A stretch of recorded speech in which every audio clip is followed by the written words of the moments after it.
Hi, so I'm Dominic, founder of Osric Digital. We're like a B2B paid media agency. So for some time, I've been wanting to do some videos kind of explaining the way in which I structure accounts. I haven't done it because yeah, I don't really want to necessarily want to share client data, obviously, and I hadn't been running ads for my own account, partially due to time and partially due to other constraints as well. Um, but I decided to start running ads again for myself. Um, so you might ask, like why the hell are you doing this, right? Because your competitors can just copy you. The reality is like the niche of kind of digital marketing services, like advertising, digital advertisers advertising digital marketing services. It's so competitive that unless you actually have the positioning required to compete in that market, like it's not you like no one else can just kind of copy my ad setup. So that's why I feel kind of comfortable doing it.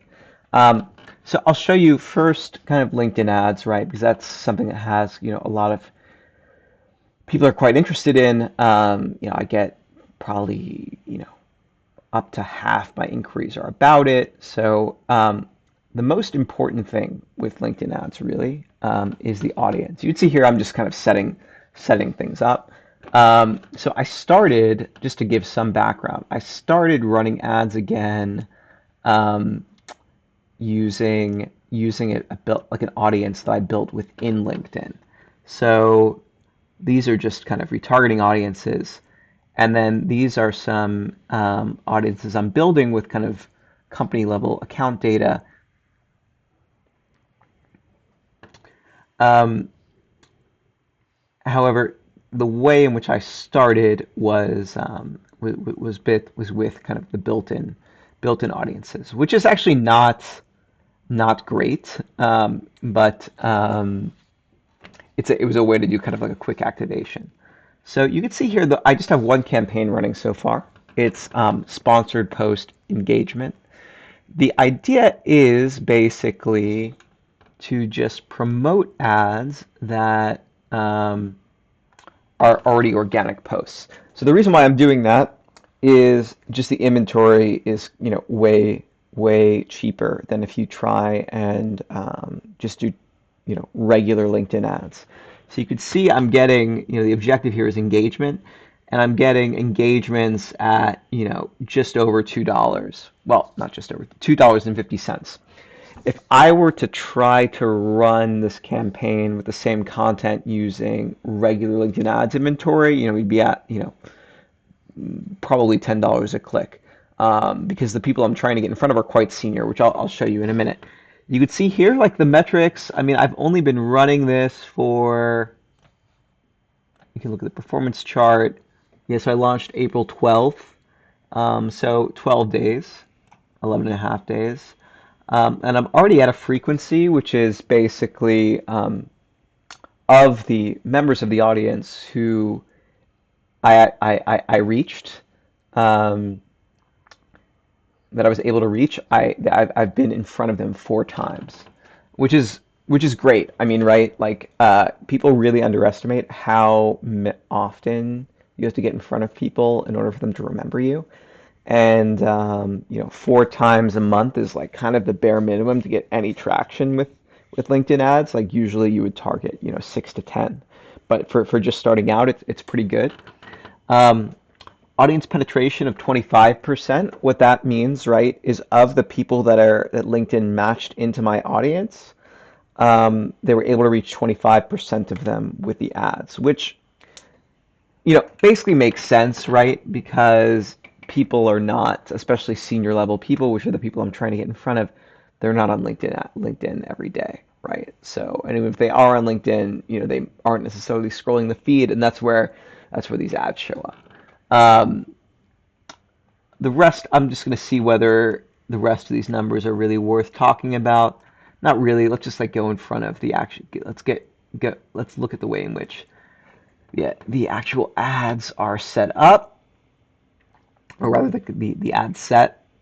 So I just because I'm not running a lot, I do the kind of simple naming convention, just objective, thinking of what I'm promoting. So I'm basically promoting content that I already produced for my website, and then kind of giving a quick summary, and then linking to it.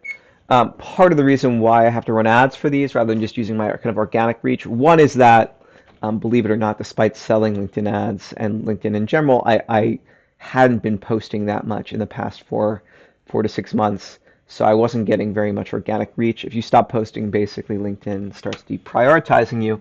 The other was that I wanted to promote these pages and organic posts that have a link outside of LinkedIn. LinkedIn deprioritizes in the algorithm for kind of obvious reasons. They kind of want to keep people inside. Um, so the audience is basically built in the audiences section, so I won't go into it too much here.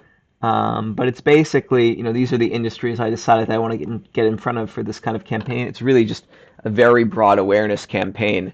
Um, there, I probably wouldn't recommend this structure to most people. I wouldn't even recommend it to myself, but it was a kind of a good start. You could say the way the audience is structured, it's these are kind of like the sorts of companies that tend to hire us. And then years of experience. I wanted 5 to 12 plus years and the following job seniority. The reason I'm doing this I'm kind of telling LinkedIn the same thing twice is rather than just going with seniority here is that LinkedIn's audiences are quite leaky. So even if you give it very precise instructions, it will try to find new people to serve ads to because, well, you can understand why. Company size, I went from 2 employees to 500. The reason being, people that are just kind of solo practitioners, I are unlikely to really be able to kind of engage with me. Companies with more than 500 employees either have kind of one of these enterprise agencies in many cases from the holdcos, or they've brought a lot of their digital marketing in house. One could even argue that 200 to 500 is too big, but the audience was getting quite small. And then job functions, marketing, and sales. The really important thing here is the exclusions, because even if you tell it, if you use these and functions, it will still introduce people that are outside of your what you tell it to target. So you want to basically exclude everything that is not in your core audience. And then also job titles. I'll go into this in kind of more detail later, but when you initially build the audience, you can get a sense of what job titles it's bringing in, and the ones that are irrelevant, you can add to exclusions here. You still then need to later look at the actual data, but of the demographics data of what LinkedIn's bringing in. But kind of it's a good start. So I excluded these job titles, these companies, because even though I said, max 500 employees, I was getting YouTube, I was getting Amazon, I'm not going to be, successfully selling into Amazon for digital marketing services anytime soon. Didn't want marketing services, retail, or IT services and consulting. Marketing services because, I'm not really interested in, selling digital marketing to other digital marketing agencies. Retail is kind of its own thing, not really so relevant to me. And IT services, IT consulting, generally not really a niche I want to serve. And then it was pulling in these job functions that were, less relevant. If someone's working in customer success or engineering, they're unlikely to be a decision maker related to digital marketing. They could be, but the odds are against it. So this audience, 3,600, quite small actually, right? LinkedIn is always telling you, I think you see the warning up here, for consistent optimal ad set delivery and engagement, we suggest a minimal target audience size of 50,000. The problem with that is, I don't have the budget to going back to that frequency metric, right? Of the people in your audience that you're reaching, how many times are they seeing your ads? If I created an audience of 50,000 people, there's absolutely no way I would get in front of them with my budget, 6 to 12 times a month. So if you are running a limited budget, and by limited I mean like even $10,000 a month, you really need to be very deliberate about your audience construction and try and keep it manageable relative to what your budget is. Um,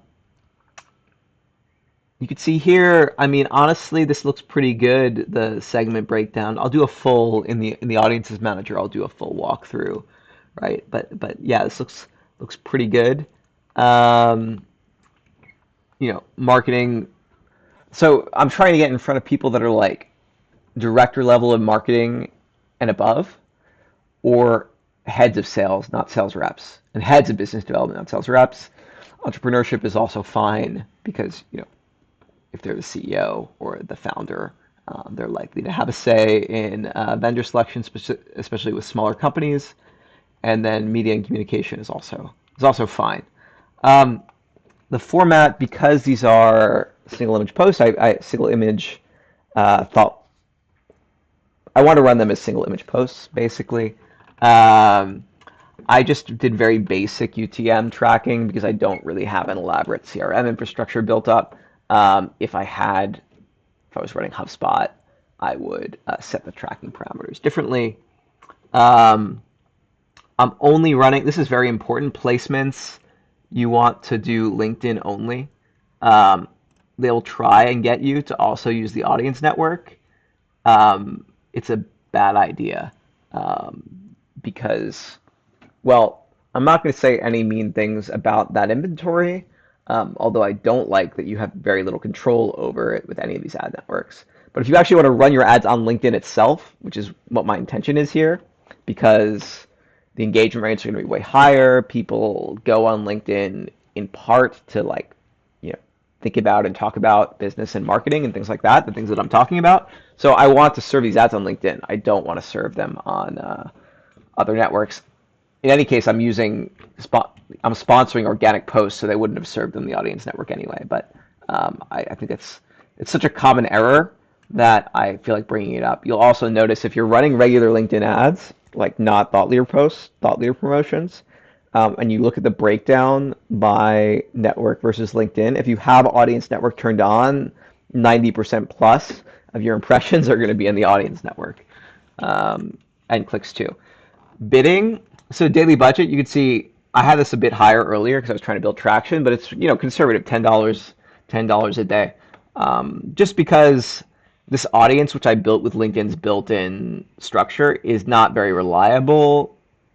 When I start running the ads against an audience that I uploaded from Clay, I'll be more aggressive, because it will be more niched down. I'll talk about that either in a later video or a little bit later in the call, or in the recording. Optimization goal here, I'm using engagement. It's just generally cheaper than going for website visits.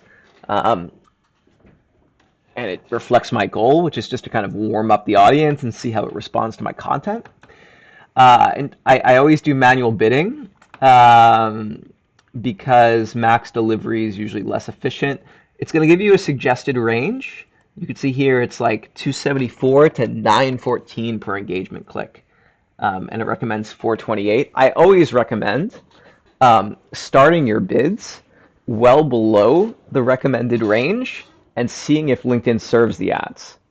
Uh, if it does, great.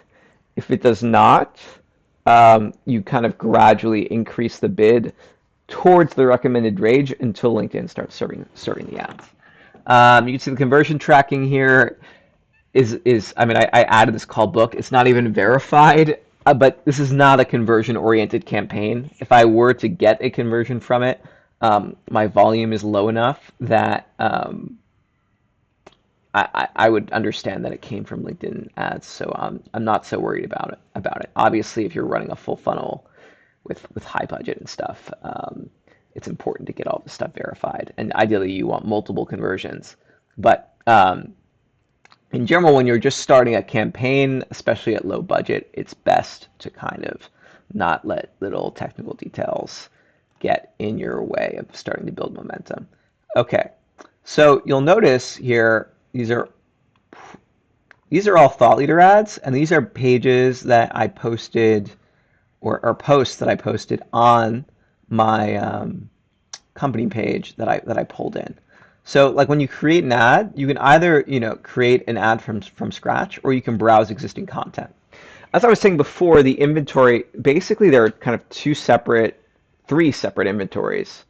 Um, Whether it's technically true or not doesn't really matter. But basically, you have thought leader ads, which are personal posts that you then promote. You have sponsored company page posts, which is the second set of inventory. And then you have a third set of inventory, which are basically traditional, like regular ads. Um, the sponsored personal posts are by far the cheapest. The sponsored company page posts are also relatively inexpensive, and then the regular ads are the most expensive. Um, I could speculate why, but it doesn't really matter. So you could see here that I'll show you what I did. I did browse existing content, and then you have all the posts that I haven't currently promoted here already under company page. And then for LinkedIn members, you can you search the employee whose post you want to promote. In that case, that's me, right? And then you can pull whatever you want into. Of course, it'll ask for approval. I gave auto approval because I'm the only person running ads in the account, and I'm fine. Like it's more seamless for me. If you're working with, if you're an outside agency and you're working with, the leaders of one of your clients, they may want to kind of have to give approval on each individual post, and that's fine. Um, let's see if I can give you a sense of what that would look like.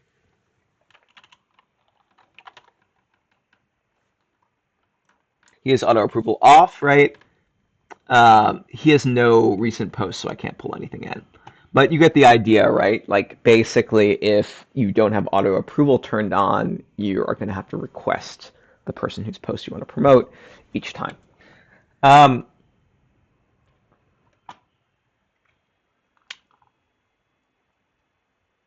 then you can see, based on the engagement rates, I've paused different versions of these ads. Well, I didn't change anything, but I'll save and exit. It's fine. Um, so the other thing to look at, right, is how the individual ads are performing. You can see, I mean, I really tested too many creatives relative to my budget, but um, you don't necessarily always follow best practices when it's your own account and you're just kind of getting started and building momentum. You could see here the cost per engagement, aside from the ones that have no engagement. Let's filter out deleted. I'm generally running things that had the lowest cost per engagement. The reason why I stopped running this one was just performance was starting to decay, but it was doing pretty well for a while. Um, in general, I just started pretty much just only running my own thought leader ads rather than the company posts. But that's because I can control how often I post from my personal account. Oftentimes, if you are working with a client, or if you're working in-house and you're working with an executive team and you want the thought leader ads to come from execs, they're going to be less disciplined about posting, as much as you would like. So you'll have to rely on company page posts as well. Company page posts are easier often for the agency or the marketing team to influence because they control it, right? Whereas you rarely will get, your executives to allow you to post from their account every day. Um, so if we filter down to just the ones that are active, you could see, although my overall frequency is at 4 roughly, my frequency on these individual ads is well below 2, which I think after a couple weeks is like an okay place to be. What you want to avoid is getting frequency for a single ad that's like well above 12, because if people are seeing the exact same content, you know 12 times a month, the click-through rates and engagement rates are likely to start to decay. Um, To be totally clear, like this is not a direct response motion at all. I expect to get zero leads from this. A big misunderstanding that people have when they start doing LinkedIn ads is because LinkedIn has these like lead gen form ads at inventory types, and you can track conversions and things like that. They're expecting their cold traffic ads to get conversions right away, and it's just not that type of channel. Um, Basically, it's a good way to build trust, engagement, and familiarity with a very, very defined ideal customer profile, especially if you're starting relatively from scratch. You can get conversions from scratch in situations where you have a lot of high quality bottom or mid funnel traffic to your landing pages already from something like bottom of funnel SEO or paid search. Then you can just drop a retargeting pixel and then run value prop ads to people at the bottom of the funnel, and you'll get conversions right away. Eventually, you'll exhaust the number of people that are kind of in market. So ideally, that's not really the goal of LinkedIn ads for the most part. I mean, it is a great remarketing engine, but the main goal, because especially people don't really click on banner ads anymore, so getting in front of people on LinkedIn and reminding them of the fact that they were on your landing page is like a great idea, of course, right? But that's demand capture, really where basically people already know that they need a service like yours and they're just like comparing vendors. And the game is like convincing people that you're the go-to vendor in that space. The advantage of LinkedIn, though, is that you can also, generate demand as well. But if you're generating demand, that is a longer process, right? It's going to take, you know, 4 to 6 months at least. So it's a longer play um, where you just need to get in front of the people that are decision makers in your niche for, um, you know, m- months and months and months. And yeah, I mean, it's not like an immediate result sort of thing. You can, of course, throw gasoline on the fire, right? So if people engage with if the people who engage with your ads, like your thought leader ads or your, regular LinkedIn ads, um, that are people you want to get in front of, you can then pair that with, manual outreach. Not with automated spam outreach, but like genuine manual outreach where, you kind of try and start a conversation and build a relationship and, but you don't want to try and reap things too fast and pitch slap them because I mean that's happening so much on LinkedIn with all these automation tools that people have become very, very resistant to it. I'm not saying it doesn't work with enough volume, but with someone who is really your kind of like ICP and you're doing an inbound marketing motion, don't screw it up by alienating someone and pitching too fast. Before I wrap this up, I wanted to briefly show you guys the way the audiences work. So for the audience that I built, which is this is the most recent one. Um, okay, so the way in which it's structured is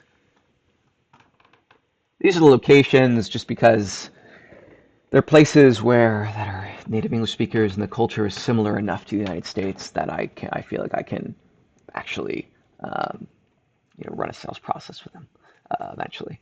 My communications are going to make sense. I already explained, why these industries.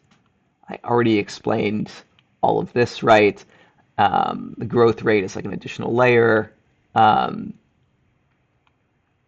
I think I ended up removing this in the actual campaign because the audience was getting a little bit too small. Um, I'm excluding, you know, basically salespeople that are not sales managers.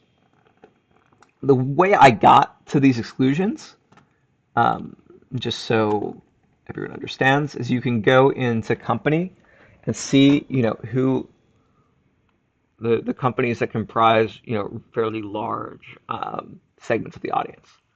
Uh, Industries, this is, fine. It's not great that I have a lot of negative growth companies here, but sometimes they want to turn things around by hiring an agency as well. So I'm not totally against it. You can also look at member here, and look at job functions, I'm basically satisfied with this. I mean, maybe finance, we would exclude business development. If it's actually business development, um, is a great function. It can also just mean SDRs as well, unfortunately, which nothing against SDRs, it's just they're not really decision makers in what I'm trying to promote. And I don't just mean the service, but also the content. Skills I wouldn't pay too much attention to. Job titles is important. So marketing specialist, that doesn't tell you very much. It's vague and covers multiple levels, but I'm okay with it. Head of marketing, fine. These are all fine. Head of business management, okay. Yeah, like I've mostly already excluded the functions that or the job titles that I wasn't attracted to. Um, Product management specialist. Okay, it's not great. It's not exactly ICP, but it's close enough, especially at the relatively small companies that I'm going into, and it's a small segment of the audience. District manager. That sounds kind of like a sales function. Um, I would be tempted to exclude it, but the reason I didn't before was because the audience was already getting quite small. And this is more about how you would build an audience from scratch. You could see here, using LinkedIn's built-in tools, you can see here that I've uploaded lists of companies from Clay and Seamless AI. They're still building. Unfortunately, LinkedIn takes some time to build the actual audience when you do it that way. But in that case, I mean, I'm really going to be in front of people that are, really my kind of ideal customers. I used to work at a alternative data provider called Preqin. That's now part of BlackRock. So I know how to sell. I know how to speak to people who are trying to market to, hedge funds and institutional investors. I can run very specialized content in front of them. And of course, the posts that I would make and then promote to them would be, all totally different. Once that matches, I'm probably going to shift my strategy. But I didn't want to overcomplicate things too much. You can see here that although my retargeting audience is below 300 members, so I can't serve ads to this yet, I do have the Pixel Live, um, which is important, right? You don't want to be driving people to a website and not have the opportunity to retarget them. I've also got engagers with these single image ads and company page visits running as well, all at low volume again because I really just started this a couple of weeks ago. One last thing I want to show you is the way in which I would add additional exclusions to the audience is you would go to professional demographics for the campaign, and then you would look at job function is good to look at, but it's a bit leaky. It's better for constructing the campaign. I would look at job title. So this is interesting, right? I don't have enough click data to really, but we can just look at impressions. Interestingly, well, one thing to look at is the CTR for these marketing for the most relevant functions is way higher. No surprise. Regional manager is almost 10% of my impressions, and no, the CTR is basically zero, or so low that they're not reporting on it. Ask yourself, why? I mean, the reason is that it's basically a mid-level sales function, and they're not really that interested in digital marketing. Probably if they're on LinkedIn, I mean, when they're on LinkedIn, they're either consuming sales content or using it to prospect. So I think I'm going to exclude that one. Um, Actually, I'll show you exactly how I'll do it. So business manager, also usually kind of a sales function. Same with division manager. Head of growth, interesting that no interactions. However, that term has become more and more salesy over time. Country manager, also a sales function. Senior sales director, it depends, right? If someone is actually like head of sales or a sales manager, they might engage with an agency like mine because they want to give their team leads. But usually this just means that they're in a senior sales function, individual contributor. So I'm going to exclude that one too. Same with senior commercial manager. Yeah, so we've got quite a lot of exclusions actually. Just on job title. Let's look at company. I mean, really, I'd have to go through and screen them specifically. Because it's a fairly wide audience and I built it deliberately to be wide, I'm not going to go through that exercise because I'm going to switch to my kind of first party company list in a couple weeks anyway. Um, let's look at seniority, job seniority. This is mostly good. What you want to avoid is like senior is a very ambiguous category. It's very annoying, but it's a very small segment of the audience. Often though, you'll get like at first you'll get interns, you'll get students, you'll get kind of unpaid functions, you'll get very junior people, and they just have very little influence, unfortunately, on the buying process. So especially so you want to exclude them for these sorts of ads. Um, company size. I'm still getting somewhat employee stuff. The fact that 2 to 10 employees is such a big part of the audience is maybe a bit concerning. Um, the main thing being that like I think I strongly suspect a lot of these are the click-through rate's also high. That I'm getting probably a lot of agencies, marketing agencies, even though I've excluded them. So what would you do here? I'd probably leave this alone. The main thing I'm going to look at, if I were running this for the long haul, I would go through each company and see whether they're, actually ICP. But since I'm only planning on running this campaign in its current form for another few weeks, I'm going to go through here and say, I'm just going to exclude based on job title. So let's go back inside. You can do it in here and then save the audience again if you want to keep it, right? So um, I'm not going to go back into the audience manager. I like to build the audiences from scratch there and then make refinements here within the ad set setup itself. So you have to also bear in mind that you'll end up running out of exclusions at a certain point, but I think I'm nowhere near that yet. All right, so job title. The first one I want to exclude is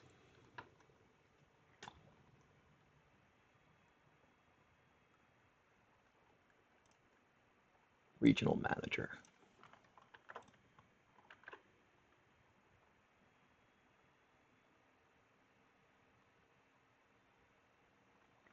And it's tempting to like exclude all of them. Don't just exclude stuff that because you'll waste your exclusions, and it's also a pain. Just exclude the ones that are showing up in your demographics report. Business manager, I'll also exclude.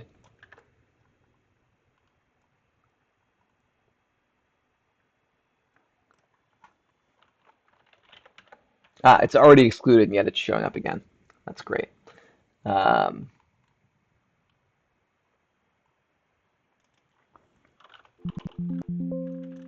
business manager, I also already excluded, yet it's still showing up.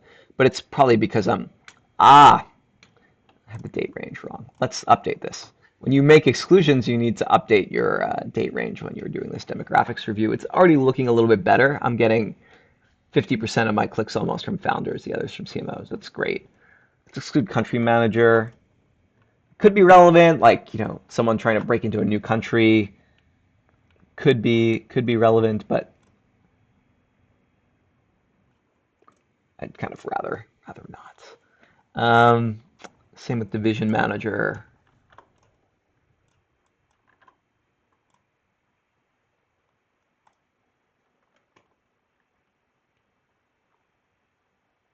This is fine because they might have multiple hats and stuff like that. It could go either way, but I'm not going to go too crazy. Senior sales engineer, that's going to get excluded. Field manager. Marketing comms, that's often like more of a PR role, but it's close enough that and at these smaller companies, often people wear multiple hats, so I'm going to keep it. Head of training, I think we exclude that.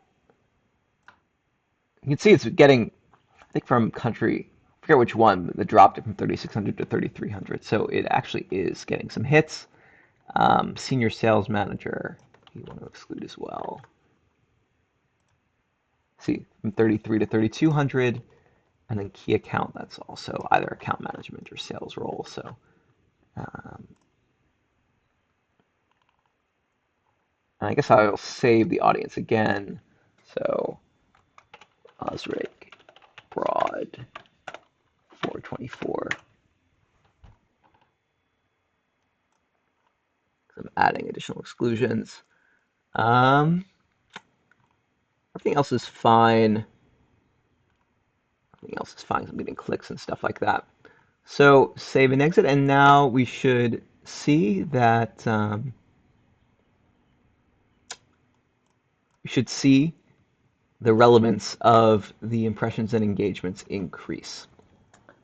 I think that's a reasonable place to start for now. Um, yeah, I mean, hopefully, I'm not really used to speaking on camera, so hopefully, if I do more of these, my speaking style will become more fluent. All right, thanks.